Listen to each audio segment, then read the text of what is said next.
This is the calibration procedure for the NexSys 4 to 20 milliamp.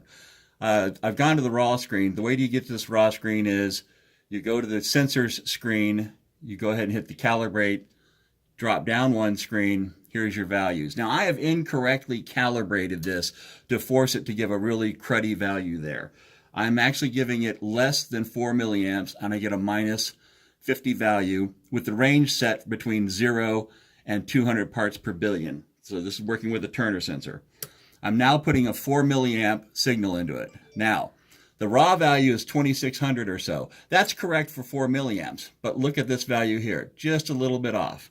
Now I'm going to go ahead and put a 20 milliamp value, which is the equivalent of 200 parts per billion. But because it was calibrated off slightly, well, it's still reasonably close. Good for it. All right, so here's how you do a calibration. You hit the calibration button. The first thing you're going to do is give it the 4 milliamp value. That means you're going to place your Turner sensor into a 0 parts per billion unit. Once you go ahead and put it in the 0 parts per billion, and let it sit for about 4 seconds, you press this.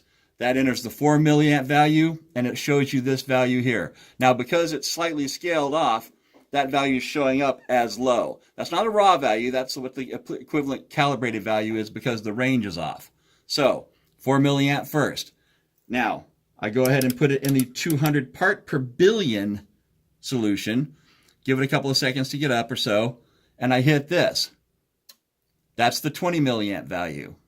Now what should happen is it should be reasonably close. I hit the done button.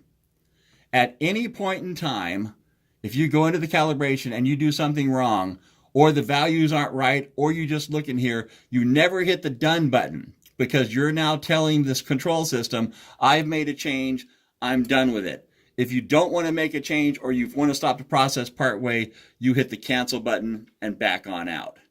So now you'll see that this is now recovered to 198. So now I'm going to go ahead and put it at approximately mid-range. That's 100. Yeah, there's 100. That's right down the middle. That's how you calibrate the Turner sensor. If this number is off, when you actually go ahead and put the sensor back in the system, you've got other issues going on.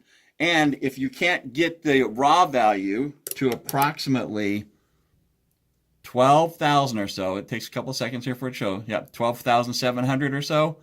In the 200 part per billion, if this number here is significantly low, clean your sensor tip. If it's near 0 or only 100 or 200 instead of 12,000, then you might have another issue, which could be a voltage issue.